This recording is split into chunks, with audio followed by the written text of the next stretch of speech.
es muy interesante hacer, porque en general el tema de la economía de las instituciones o la cuestión institucional es un tema que se habla mucho, pero se investiga relativamente poco en relación, te diría, a la importancia que tiene en la ciencia económica en general y bueno, y en la vida de los países en particular, ¿no?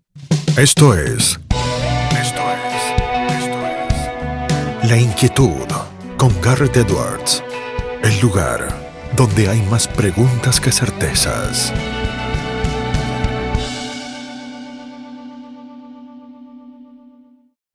Damos vuelta de página aquí en La Inquietud por CNN Radio Rosario. Tenemos un enorme honor, placer y privilegio. Él es economista, máster en finanzas por la Universidad Torcuato Di Tella, profesor universitario, autor de múltiples artículos en los más prestigiosos journals del mundo y autor junto al reconocidísimo Walter Block de dos recientes libros que han salido por Springer. Uno es The Austro-Libertarian Point of View, Essays on Austrian Economics and Libertarianism, el punto de vista austro-libertario, ensayos sobre economía austríaca y libertarianismo con una introducción de la economista Deirdre McCloskey, y también The Classical Liberal Case for Israel, el caso liberal clásico por Israel, con un comentario introductorio de quien fuera hasta hace muy poco el líder de los destinos de Israel en lo político, Benjamín Netanyahu, y es además un gran amigo, es Alan Futterman quien está del otro lado.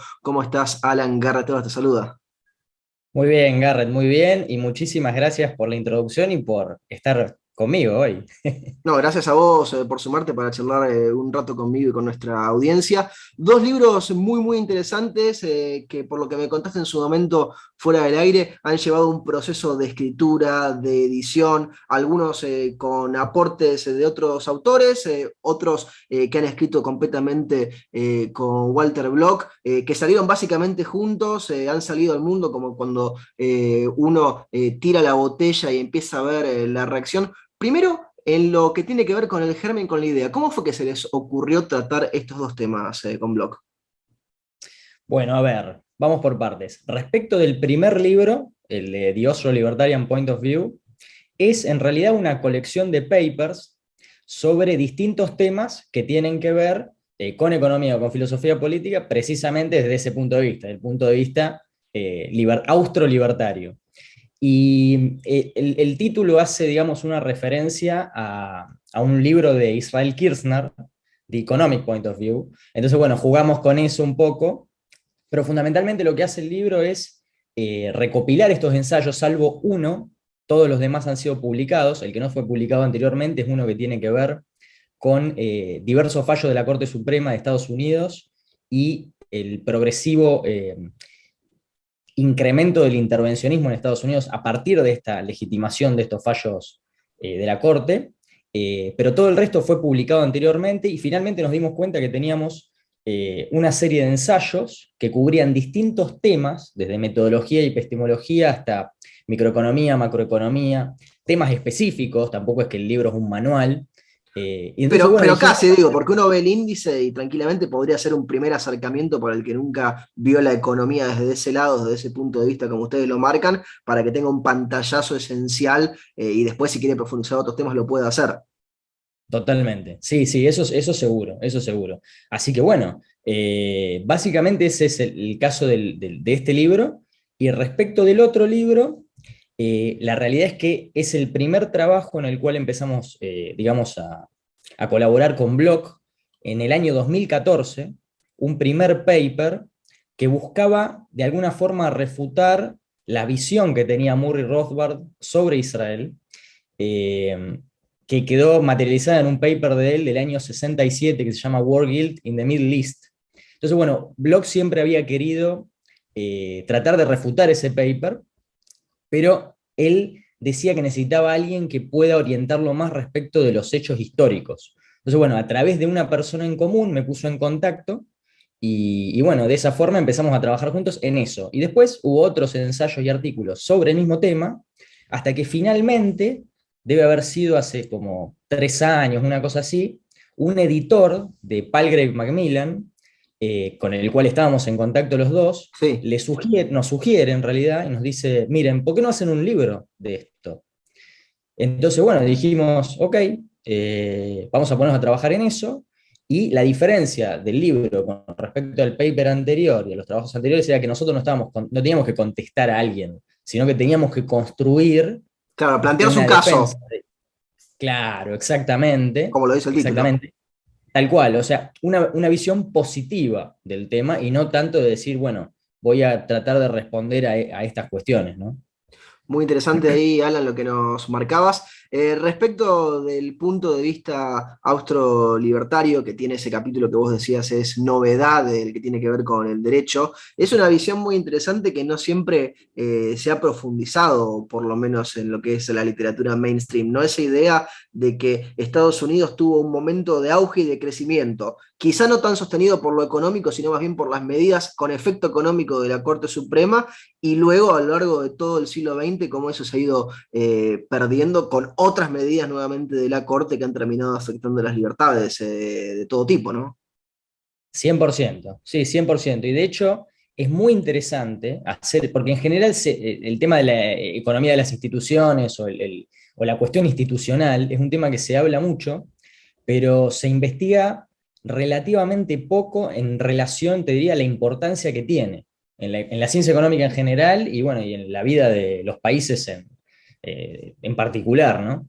Y en este caso, en el caso de Estados Unidos, algo a señalar de ese ensayo que fue muy interesante a medida que lo íbamos viendo, porque realmente resulta muy loco ver los mecanismos legales a partir de los cuales avanza el intervencionismo. Y doy un solo Sí, sí, ejemplo, por favor. el tema de la Commerce Clause, esta idea de que, bueno, el gobierno tiene que regular el comercio interestatal. Bueno, eso en principio, ok, puede sonar como, bueno, ok, está bien, ¿no? Ahora, Si tenemos un la sistema cuestión es, federal, hay estados, uno puede llegar a entender cierta lógica de está el Estado federal revisando algunas cuestiones de cómo se vinculan los estados entre sí. exactamente, exactamente, pero la realidad es que en la práctica se usó para intervenir en absolutamente todo. O sea, desde la edad en la cual a partir de la cual se puede beber alcohol hasta Sí, condiciones de o producción. el precio del trigo, un precio máximo, un precio mínimo, que llegó a haber casos en la Correcto. corte. Exactamente, exactamente. Entonces, bueno, nada, ese tipo de cuestiones son muy interesantes porque en realidad te hacen ver que el juego de la legislación, la política, el poder judicial también, en realidad buscan la forma, independientemente de los checks and balances que vos podés tener en tu sistema, y la realidad es que, como dice el dicho ese trillado, ¿no? Echa la ley, echa la trampa, y es cuestión de tratar de buscar una interpretación que favorezca lo que vos querés hacer para poder decir, ok, esto está legitimado, esto es constitucional, lo que sea, ¿no? Entonces, nada, eso también ayuda a entender un poco por qué esta idea de tener mecanismos constitucionales que limiten el poder no es tan automática, ¿ok? Sino que genera bastantes problemas, ¿ok?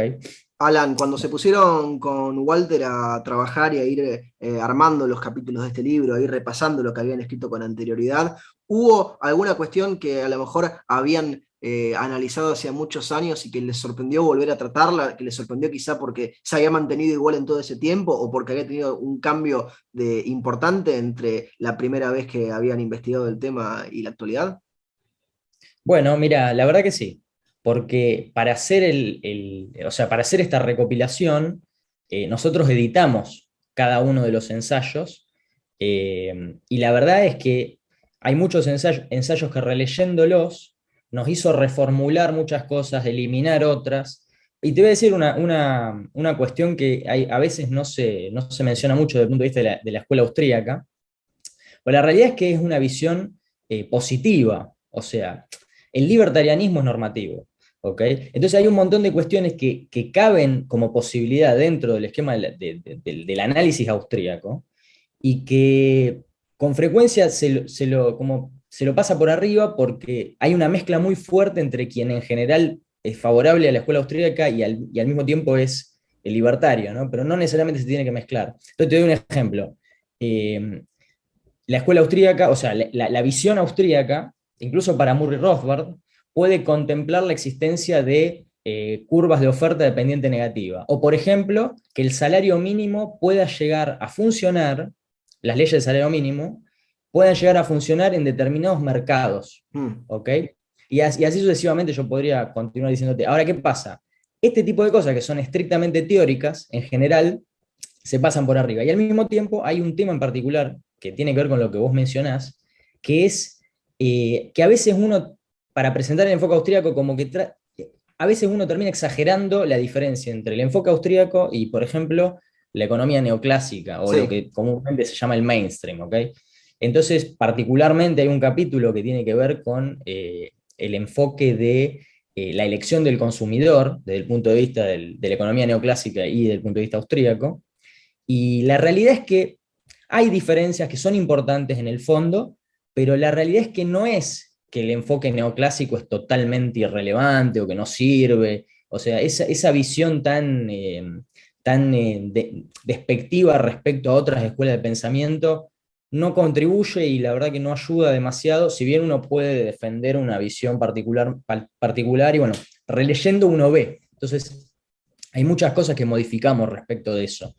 Eh, y bueno, podría seguir mencionándote, por ejemplo, en el Sí. caso macro, en la macro, por ejemplo, el enfoque austríaco es muy disímil en sus exponentes. O sea, hay algunos que sostienen una cosa, otros que sostienen otra, por ejemplo, en términos monetarios, en términos del ciclo económico. Entonces, no es que hay un enfoque austríaco. Hay, Nosotros hay, hay, hay apelamos hay tantos como autores o grandes exponentes opinando sobre el tema. y la realidad es que prácticamente sí, porque si bien algunos pueden digamos, ser partidarios de determinadas escuelas respecto de áreas particulares, como por ejemplo decirte, el eterno debate del free banking contra los partidarios del encaje del 100%. Sí. ¿Se va a Eh, resolver eso alguna vez? sí, no, no lo sé. Yo pienso que hay razones para sostener que el free banking tiene mayor consistencia teórica y empírica que un enfoque del encaje del 100%, pero al mismo tiempo el enfoque del encaje del 100% tiene que ver con una cuestión más moral. Y de hecho el planteo en general es ese, decir, bueno, si hay la multiplicación de depósitos es falsificación, ¿ok? Y desde el otro lado te dicen que básicamente eso no es así porque depende de las condiciones del contrato y que, en fin, tiene un montón de cuestiones técnicas que los debates en general se hacen desde punto de vista diferente. Y dentro de la escuela austríaca, y te digo esto y con esto pasamos a otra cuestión que Sí. quieras comentar, hay mucho dentro de lo que es el debate o los debates dentro de la escuela austríaca que son en cierta forma inconmensurables, en el sentido de que se debaten dos cosas diferentes. Muchas veces se debaten cuestiones que tienen que ver con una interpretación ética y otras veces se debaten cuestiones que son técnicas. Entonces, por ejemplo, el tema impositivo, incluso el mismo tema este financiero, el tema monetario. eh, entonces, de esa forma, los debates no pueden resolverse porque se debaten cosas diferentes, ¿me Claro, entendés? sí, sí, completamente. Te conecto con otro tema, con el otro libro del cual me declaro para nada un experto, me resultó muy interesante, siempre he querido leer sobre la cuestión y es el primer libro que realmente le da un tratamiento general y holístico desde distintos puntos de vista. Estoy hablando de The Classical Liberal Case for Israel. Vos nos contabas un poco de cómo había sido el germen, de cómo había nacido al principio como artículos de respuesta, como artículos de réplica, a lo que, a ver, no sé si podemos decir que era una posición mainstream en ciertos sectores del libertarianismo, pero sí, sin duda alguna, que era una posición que había tenido sus años y su espacio de la mano de Rothbard. Hay algunos capítulos en específico que lo tratan todo eso, ¿no? Que es en definitiva esto de la crítica del caso clásico liberal para el antisionismo, pero también es muy, muy, muy profundo Alan, este que tiene que ver con el proceso de paz que no es igual a la paz, lo ponen ahí con el símbolo matemático, con algunos ejemplos de videos musicales, de dibujos, de la televisión, de la demonización que se ha hecho de Israel. El aporte que hace este libro, Alan, corregime si me equivoco, pero es finalmente unir la tradición liberal con Israel, ¿verdad?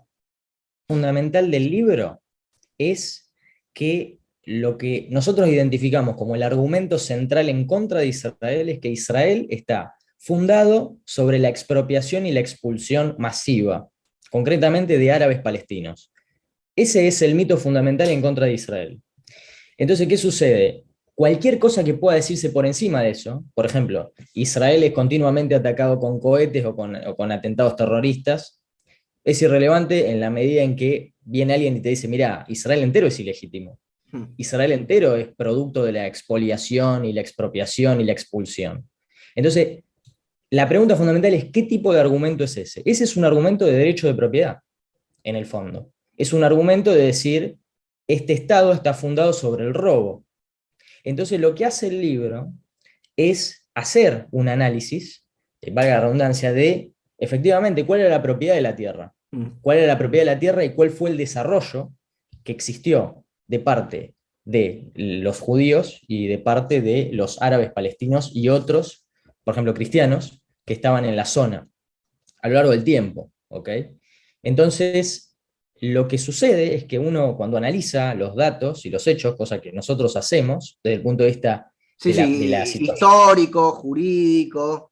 Correcto, correcto. Lo que uno ve es que no existió tal expropiación, no existió tal expoliación, y al mismo tiempo tampoco existió ningún plan de expulsión, lo cual es muy fácil, incluso desde el punto de vista empírico, observarlo hasta hoy en día, porque el 20% de la población de Israel es árabe, Hmm.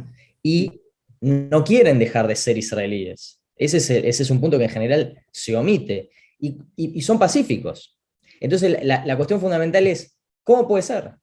¿Cómo puede ser que, por ejemplo, desde la Franja de Gaza estén arrojando decenas de miles de cohetes contra Israel a lo largo de los años y prácticamente gente que puede ser pariente incluso, que viven adentro de Israel, que son ciudadanos israelíes, no están atacando a los israelíes todos los días? De hecho, no los atacan en general. Son ciudadanos, tienen todos los derechos. En fin, ¿por qué sucede eso? Entonces, bueno, claro, porque lo que hay es hay un impulso de destrucción. Concretamente es la destrucción de Israel. Ese es el objetivo que hay detrás de todo esto. Y la realidad es que básicamente ese fue siempre el objetivo. Lo que pasa es que cambió la metodología. Cuando Israel nace, en el año 48, la metodología era atacarlo a través de ejércitos regulares, concretamente Egipto, Jordania, etcétera, ¿no? Siria. Cuando eso fracasa en el 73, en la guerra de Yom Kippur, lo que sucede es que cambia la metodología y se empieza a incrementar el ataque a Israel por medio de métodos terroristas, como ser arrojar cohetes a población civil, el terrorismo suicida que aparece bastante después, ataques específicos, qué sé yo, pasa un colectivo y le tiran con algo, etcétera, ¿no? Entonces, bueno, básicamente esa es la evolución de los acontecimientos, pero en el fondo de la cuestión, el argumento en contra de Israel es un argumento de derecho de propiedad. Entonces, Sí, sí, para sí. aclarar el tema, Analizan la base de toda la discusión, el punto sobre el cual se sostendría cualquier debate sobre el tema en la actualidad y van al origen y dicen, miren, si el punto sobre el cual se sostiene toda la discusión es este, nuestro planteo es que este punto no se sostiene por esto, esto y esto otro. exactamente, por supuesto. Por supuesto. Y de hecho uno lo ve fácilmente porque la realidad es que la mayor parte del territorio del mandato británico sobre Palestina, que voy a explicar una cosa Sí, sí. brevemente, el movimiento árabe nacional palestino surge más o menos en los años 20. Antes no existía un movimiento nacional palestino con una identidad palestina porque nunca hubo un Estado palestino árabe. ¿Okay? Siempre el territorio estuvo en manos de algún gran imperio. Entonces, por ejemplo, durante 500 años estuvo en manos de los otomanos, hasta el fin de la Primera Guerra Mundial que queda en manos de los británicos. Pero concretamente incluso el término Palestina proviene de la forma en la cual los romanos designan el área después de la última rebelión judía que se desarrolló ahí en el año 135-136 de la era común. Entonces, bueno, lo que sucedió fue que en ese momento el área pasó a llamarse Palestina, pero en general, y esto es algo que la gente desconoce bastante, que es que a los judíos se les llamaba palestinos también. De hecho, Mm, incluso hay un texto de Kant, no nos vayamos hace 100 años, 200 años para atrás, donde él se refiere a los judíos como palestinos. ¿Ok? Y de hecho, incluso antes de que nazca Israel, los judíos eran conocidos como palestinos. Entonces, por ejemplo, lo que hoy es el Jerusalem Post era el Palestine Post. La Orquesta Filarmónica de Israel era la Orquesta Filarmónica de Palestina, el Fondo Nacional Palestino, el Fondo Nacional Judío, etcétera, ¿no? Entonces hay un montón de ejemplos. Lo que pasa es que, claro, cuando nace Israel, el término palestino queda colgando del aire, entonces ahí pasó a reconocerse a los árabes como palestinos. Pero esta idea de que hay un pueblo milenario que fue expropiado y expulsado, esto sencillamente no es cierto. Y de hecho lo que sí ocurrió es que, como fruto de la guerra de independencia de Israel, que por supuesto incluyó desplazamientos de población, judíos y árabes dentro de lo que hoy es Israel, muchos árabes se quedaron adentro de Israel, que son los que hoy son árabes israelíes. ¿Ok? mm. Lo que no se menciona tampoco en general es que hubo más o menos 1 millón de judíos que fueron expulsados de países árabes donde tenían presencia por miles de años. Por ejemplo, en Irak tenían Claro. presencia desde que era Babilonia, ¿ok? Y fueron expulsados. Entonces estamos hablando de cientos de miles de judíos que fueron expropiados o expulsados y que en general nadie lo menciona y a nadie le importa, fundamentalmente porque se resolvió ese problema de refugiados. En el caso de los árabes palestinos no se resolvió porque los mismos regímenes árabes prefirieron mantenerlos o como ciudadanos de segunda categoría o no dándoles ciudadanía o manteniéndolos en campos de refugiados, precisamente para usarlos como una especie de pieza de ajedrez en la lucha contra Israel para deslegitimar a Israel. En, digamos, en miras de que eventualmente exista un retorno de esos refugiados cuando se destruye Israel. Básicamente ese es el objetivo. Ahora, y con esto Sí. finalizo, hoy en día los estados árabes no piensan de forma homogénea respecto de este tema. Y por eso mismo estamos viendo que hay estados que están haciendo la paz con Israel, como por ejemplo Emiratos Árabes Unidos y otros, que se están uniendo a quienes ya hicieron la paz con Israel hace mucho tiempo, como Jordania, Egipto, etc. Los que continúan queriendo destruir Israel son básicamente Irán y los satélites de Irán, por ejemplo el Hamas en la Franja de Gaza, el grupo Hezbollah en el Líbano, etcétera, ¿no? Entonces, básicamente esa es la situación. Es muy interesante, Alan, lo que nos relatabas. Te hago una pregunta más prosaica respecto a los dos libros. ¿Están pensando en publicarlos también en español? Porque salieron hace muy poquito en inglés e imagino que también están pensando en expandirlo a otros mercados, no obstante que el inglés es seguramente el idioma de más libre acceso en principio. Mira, lo estamos pensando, pero la verdad es que todavía no hay nada concreto respecto de ese tema. Pero lo estamos Pero es analizando. una Lo que pasa, posibilidad, está ahí como idea sí, latente. sí, es una posibilidad. Lo que pasa es que, bueno, demandaría mucho trabajo y bueno, tendríamos también que ver todo el tema editorial, Sí, ¿no? sí, sí, temas de derechos y demás. Te conecto para otros lares. Te traigo en realidad más para la Argentina, porque no hemos hablado un poco de la coyuntura, pero no podemos desaprovecharte. ¿Cómo estás viendo a fines de 2021 a la Argentina, Alan? Y la verdad que la veo mal, la veo muy mal. O sea, lamentablemente es un país que amo. eh, y la verdad que es una sensación encontrada, ¿no? De hecho, bueno, lo hemos conversado muchas veces. Es un país institucionalmente que está destruido. Y bueno, y eso tiene efectos sobre todo. Básicamente, cuando las instituciones no funcionan, no existen reglas de juego. Si no hay reglas de juego, no se puede proyectar a largo plazo. Y esto tiene efectos económicos concretos, sin ir muy lejos, con las tasas de interés, Sí. con la estabilidad del tipo de cambio. Hay cuestiones básicas, por ejemplo, si vos no sabés, no tenés estabilidad en la tasa de interés o en el tipo de cambio, ¿cómo vas a proyectar un flujo de fondos de un proyecto de inversión de acá a 10 años? Y te digo 10 años y parece para reír, porque si te dijera 5 también te reirías, y si te dijera 2 también te reirías. Entonces, es un país que no puede funcionar de esta forma. Y si sigue funcionando de esta forma, va a continuar en decadencia y acumulando capas y capas de pobreza y marginalidad hasta que finalmente lo que nosotros pensamos que es la Argentina quede como un recuerdo ultra lejano y se convierta en un estado fallido. Ahora, estoy bastante pesimista, ¿no? No, Sí, sí, pero no, es te iba ahí a hacer la subpregunta, ¿no? Porque lo de pesimista te declaraste vos mismo, arrancaste sí diciendo que la veías mal, eso es meramente descriptivo en principio.